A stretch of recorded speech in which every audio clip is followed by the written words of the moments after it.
All right. We have a very special guest in the gallery today, a very elusive creature who I never get to see and talk to hardly at all. This is the wonderful Theresa Rose. Hello, and thank you for having me, Oh, Ian. you're Thank you so so much.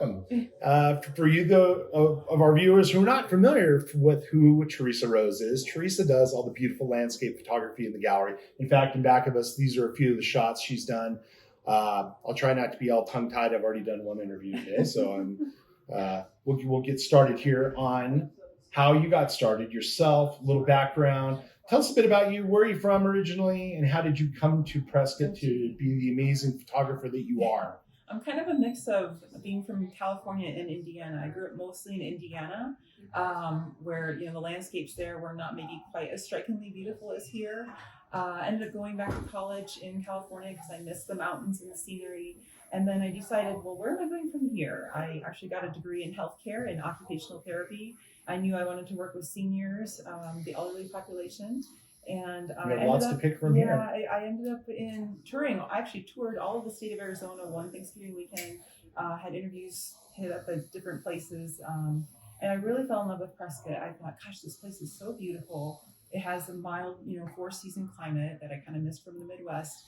And but hopefully not as much snow or humidity like Indiana does. So how long have you lived here now? About 17 years. 17 years. Yeah. Okay. So doing my healthcare gig, but I always just wanted to go out and explore whenever I could have time and try and get pictures of the mountains and just everything around here, Sedona, Grand Canyon, just you name it. So I kind of fell in love with the whole state, really. And then from there, just kept expanding my skills, trying to build up on.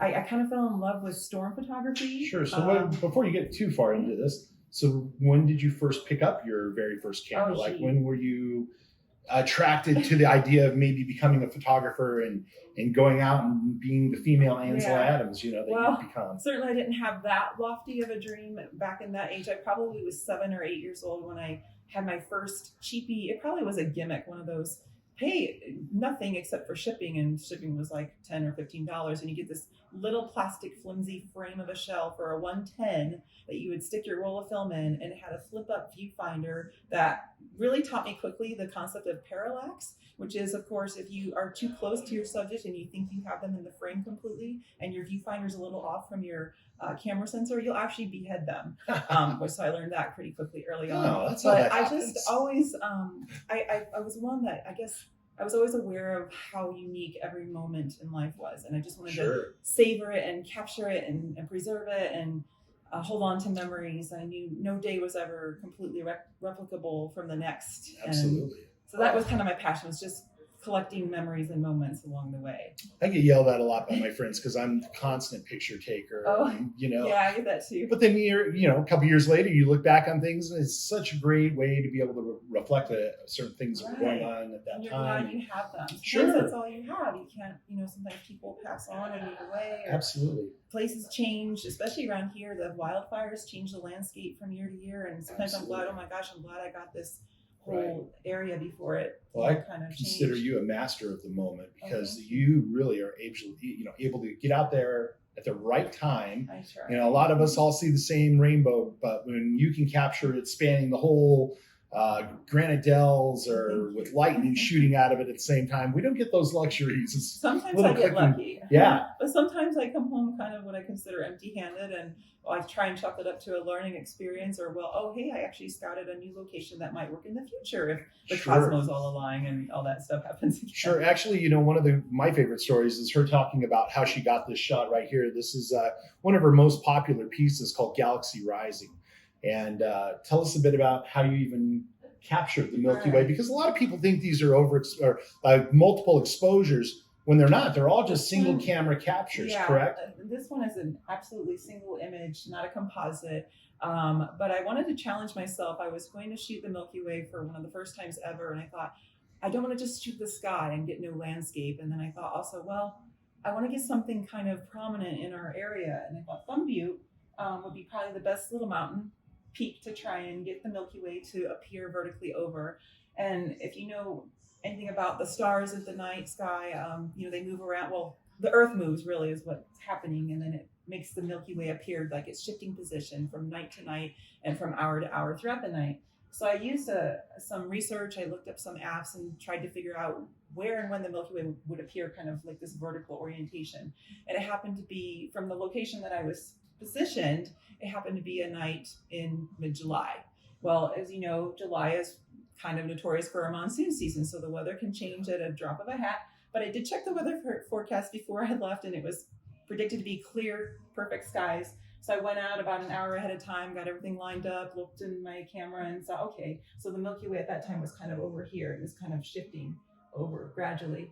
Right about when it came to this point, all of a sudden I felt a sprinkle and I thought, oh my gosh, I've got to be imagining, what was that? Was that just sap from a tree overhead or what was going on? But sure enough, as the minutes ticked on and things were getting critical for timing, clouds started coming up right over the mountain and it blocked the Milky Way. So I had to kind of abandon ship that night. Went out again the very next night around the same time and got lucky. So I was fortunate to be able to capture just 2 attempts. So. Well, you're tenacious. That's what gives people the edge when they're out photographing things. I mean, you have to be out there to be doing it, and not sitting at home waiting for it to happen. Right. And you've got to be flexible. You can't always get exactly what you go out for every single time. And you got to kind of think spontaneously. And it's really taught me a lot to be flexible more in life in general. Well, and at least around here, you've got such an array of different landscape to be able to shoot. You can go from the Dells to Granite Mountain to out just even in the forest and capture some springs and some streams out in, Wolf Creek area and what have you. And, obviously a lot of what you've been shooting is local now. You've got a little girl that's 2 who's a ball of fire, she but is. super cute and obviously very smart. Thank you. So that, I'm sure as she gets a little older, you'll expand out. So if you could go someplace like a bucket list place, like right now, we just dump you there with your equipment. Where would you want to go? That would be so awesome. Right now, my time is a lot more limited, having a little one. But I'm really interested in seeing some of these remote waterfalls that are actually in our state that are a little bit lesser known because they are so remote, maybe involve at least 6 hours of driving from here, plus hiking a certain number of miles, or driving 2 hours and then hiking all day through like West Clear Creek, but further in, like Iron Maiden Falls or whatever. The one that I got to. Yeah, the Iron Maiden Falls. They're there. I renamed it. Sorry. Run to the hills. But places like that I could just, if you could just rappel me down and then I could shoot and then come back up and save some time for traveling, that would be great. Speaking of falls, the Grand Falls right now are running like crazy. That wouldn't be a bad trip. I think Kim's even going on a little in-state Grand Falls trip here soon. Yeah, I'm keeping my eyes on that USGS or whatever the just make it a girls' photography day. Yeah, we should. No, it's beautiful there. I've only been there once, and would definitely love to go back and capture more. So tell us a bit about what you shoot with. Give the viewers an idea of maybe some of your past cameras, what you're using now, what kind of lenses. Besides the nameless 110 that I had. The nameless 110. Yeah. I started with a Nikon Coolpix 8800, and that was just some, kind of a little bit more advanced point and shoot. It actually had the body of a small DSLR. It was kind of DSLR-like, I guess, back in the day. But it didn't really have a lot of manual settings. It didn't really have any interchangeable lenses. It just kind of had what it was in a zoom lens, and it served a purpose for sure for my learning curve. But then I progressed to, I think the very next one, then I went ahead and invested in a Nikon D810, which is, a little bit better, obviously quality, had the interchangeable lenses. And is that what you're currently shooting with? Yeah.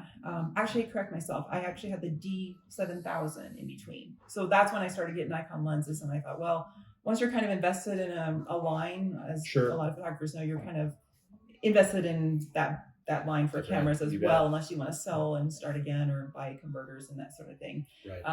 So that's kind of what I've been shooting with is mostly Nikon. But caveat, I always say, I'm not a brand snob. Canons, Sony's, whatever. I mean, there's lots of great cameras on the market. So nice. Well, just so most people know, when you come into the gallery, one of the unique things about our work is they're all printed on aluminum. We can, of course, get some paper reproductions done. She can convert color photos to black and whites. We offer Theresa's work from as small as an 8x12 all the way up to a 48x72. I will tell you, her work and the way she prices her work is about a third of what most photographers are selling the works for.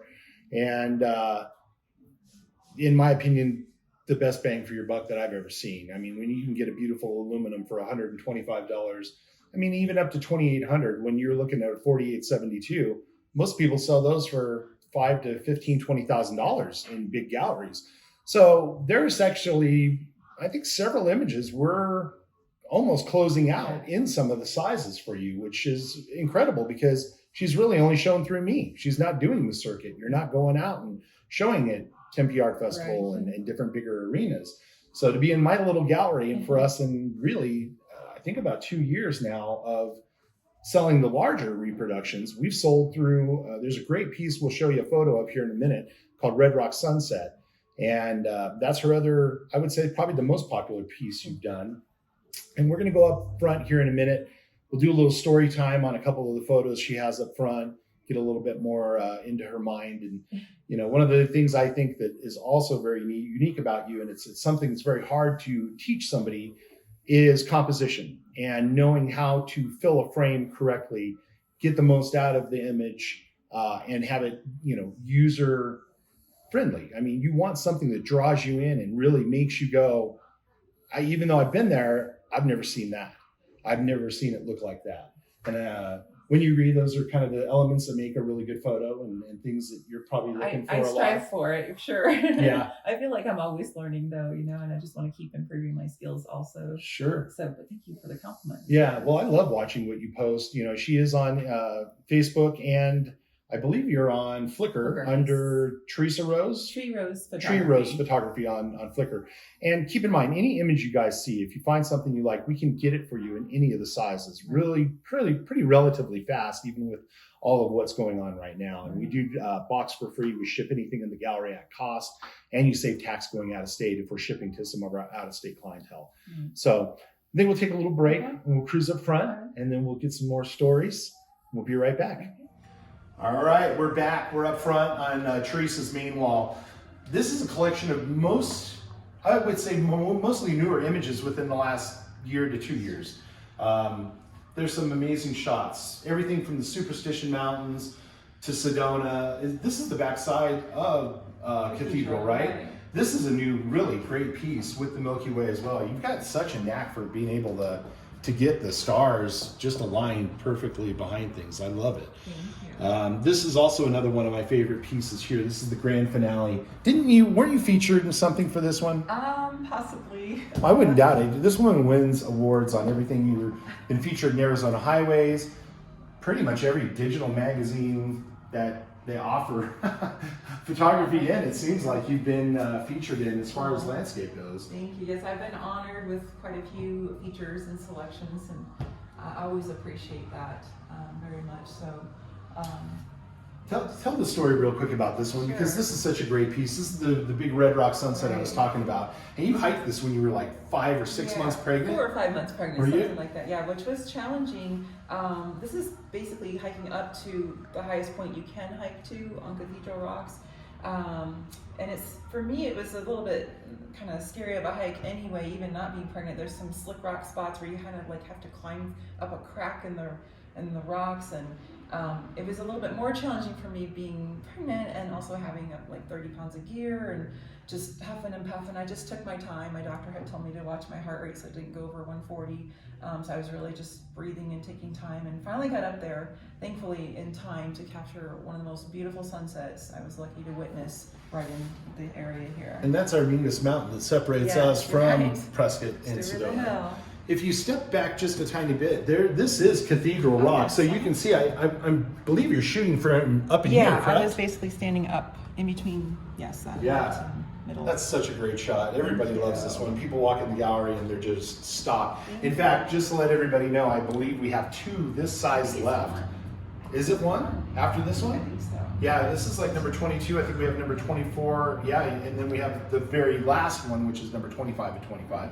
So right now this one's at 2,000. Again, least expensive I've ever seen was 3,800, and that was just for a regular print from somebody, and I've seen them go to about 20 grand. One of my favorite stories. I love this one. Of course, we've got some excellent shots. There's a really neat piece up there called The Helping Hand, how you captured those hikers that one day. That was neat. Yeah, they actually they saw me, and they were down at more towards the shoreline, And they said, do you need us to move? And I'm like, oh, of course not. I just will try not to get you in any of my images. I don't want to, disturb your piece or whatever.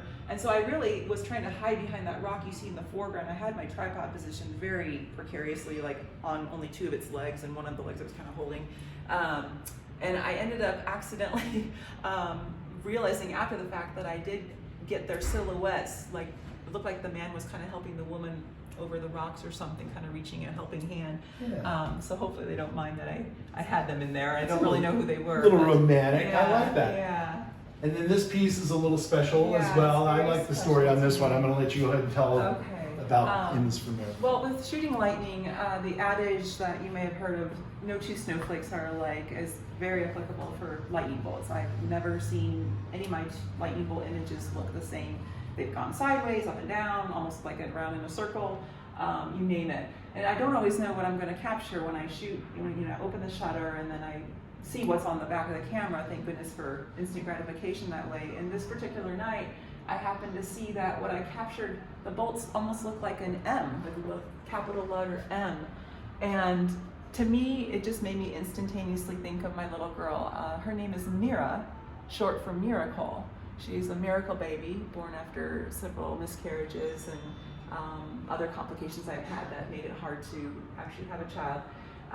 So I named this one for her, M is for miracle, because even when I don't have her by my side, if I'm out shooting or whatnot, she's always in my heart. I'm always thinking about her. And so I hope someday I'll be able to tell her when she's old enough about the little story about her lightning bolt. It's a beautiful Only story. one I've ever had to hear like a letter. Well, our kids are our little miracles, and definitely bring a lot of joy to our lives. For sure. Yeah, wait till they turn into teenagers like mine, then maybe that'll change.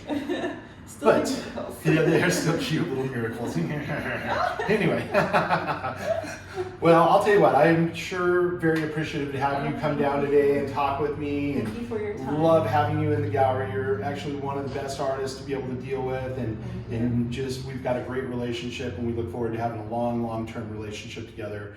And I would love all of these viewers to come down and encourage you all to take a piece of Theresa Rose home with you as well. So till next time, Yes. we'll do this again, I'm sure. All right. Bye. Thanks, guys. Take care.